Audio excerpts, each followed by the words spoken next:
So we've got this kind of more like loose affiliations of gangs, kind of youth gangs on estates, where not necessarily you're initiated in, but you're kind of in by association, by hanging around with a group of people, and you might be hanging around simply on an estate, or like by being from a certain estate. And affiliates. A lot of these people are referred to these days. Yeah, but when you look at the posses from Jamaica, and there is serious organised crime in Jamaica, and that which went to the United States, and you've got very clear, shown of them operating in the United States as the shower posse and operating in, right across the country. And there was big operations by US police, Operation Rum Punch, where they arrested a bunch of these people. And I interviewed people in Jamaica who talked very clearly, they went there and they were operating and kicking back money to Kingston. I find it very hard to find any solid cases, or very few solid cases, of people in the UK with very specific links to the gangsters in Jamaica. Now, there must be some, but I mean specifically to, Dudda's Coke, for example, the president. People, will talk about Dudda's Coke after he got arrested. There's, I think Skepta did a song about Bad Man in Tivoli, I think he called it, citing him. But have you ever seen those kind of links between, actually operating posses? There's quite a lot in the 90s about Yardies coming into London and stuff, but really tight links, or actually operating of posses in London. Yeah, so in the 90s, and when I started out with Caribbean Times, and actually one of the things that drove me professionally into being interested in crime was through the sort of slew of stories that I would come across at the time, and that we had since the late 80s, and right up to the sort of late 90s, mid-late 90s. So a kind of almost a decade where the Yardies had come in or come back in, of course, having been, having come in some numbers in a much more isolated, atomized way during the Windrush kind of generation. Because you got to remember that the term Yardie was originally, if I'm not mistaken, but certainly amongst non-Jamaicans, was kind of and Jamaicans alike for that matter, the whole thing of being a Yardie really referred to coming from back a yard. Yardies were people who came from yard, so it's like saying, I don't know, referring to someone as a kind of, coming off the banana boat, or a blow-in, or or whatever, who's this dishwasher Chico, that kind of that sort of derogatory term used in Scarface, someone who's just arrived. So you'd get these sort of people coming from yard, and my belief is that term was kind of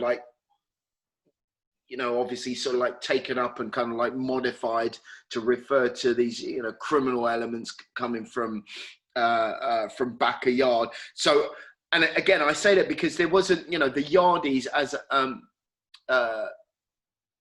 an organization does not exist. There is no Yardie organization. The Yardies are not the mafia. It's just describing,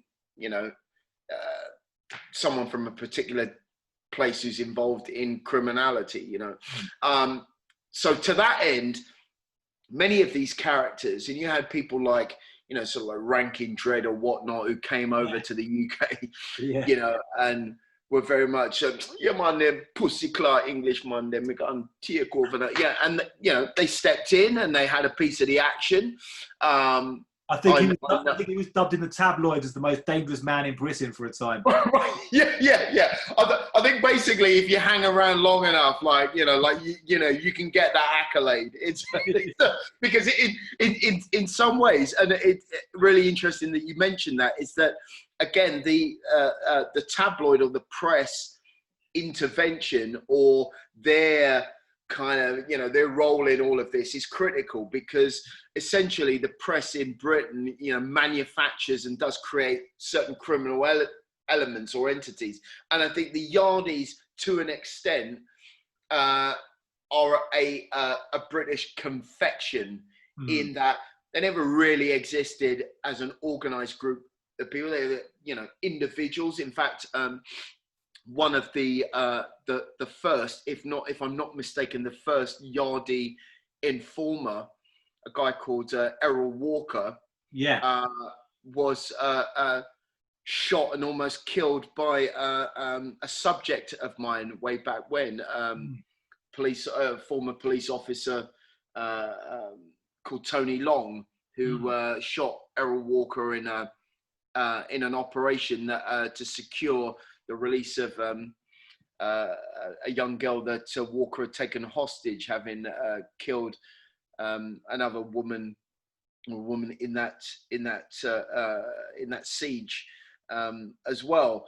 And Walker was such a significant asset at the time, and we're talking about, what we're talking about in 1985, Christmas 85, 86, yeah, over the Boxing Day, sort of 24, 36 hour period then. And he was such a significant asset as an informant that the local plod had tried to coax him out of his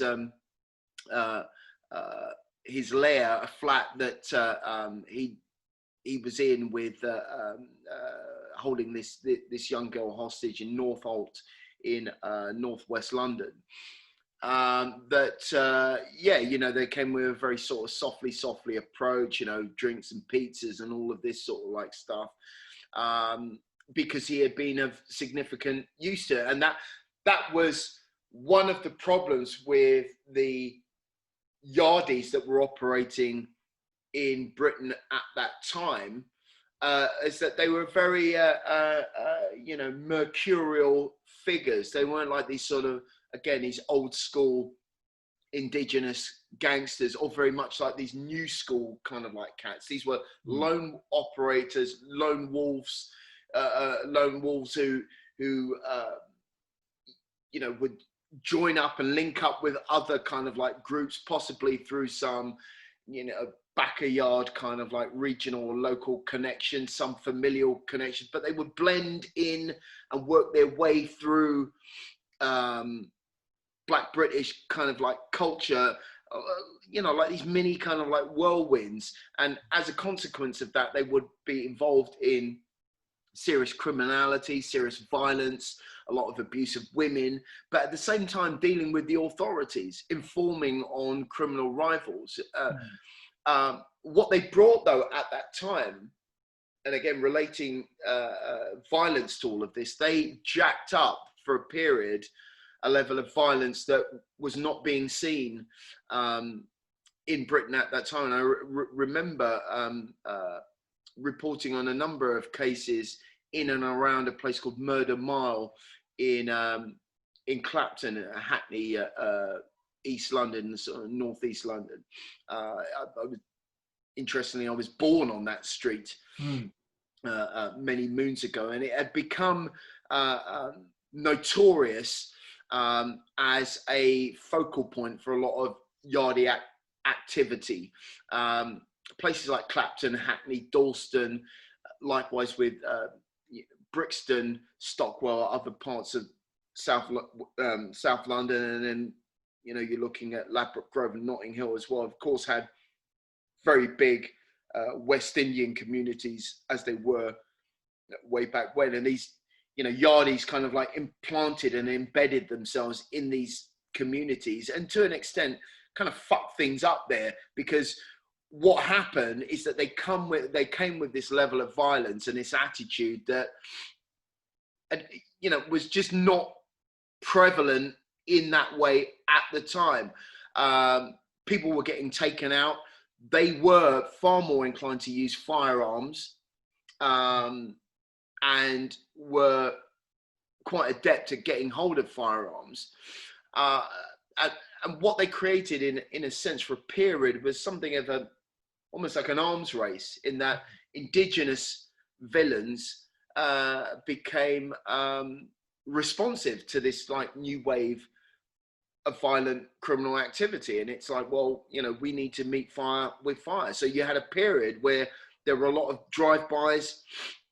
London, Birmingham, Manchester, you know, other parts of the country experienced this, shootouts between rivals of a microcosmic, you know, Jamaican ghetto kind of like style. I mean,